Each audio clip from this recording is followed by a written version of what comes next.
Snapdeal wallet में पैसा कैसे ऐड करें। अब स्नैपडील ऐप के वॉलेट में पैसा ऐड करना चाहते हो तो इस वीडियो को पूरा देखना।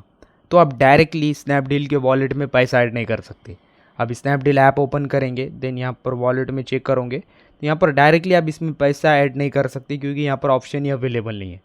तो आप डायरेक्टली पैसा ऐड नहीं कर सकते, बट आपको पैसा ऐड करना है तो आप इनडायरेक्टली ऐड कर सकते हो।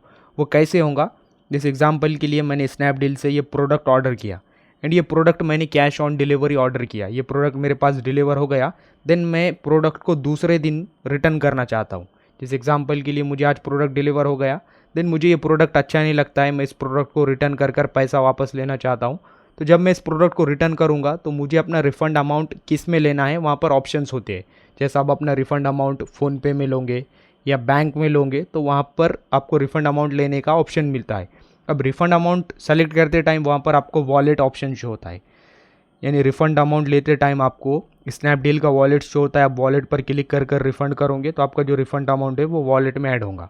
तो आप इस तरह से इनडायरेक्टली वॉलेट में पैसा ऐड कर सकते हो। वीडियो इन्फॉर्मेटिव लगा तो लाइक करना।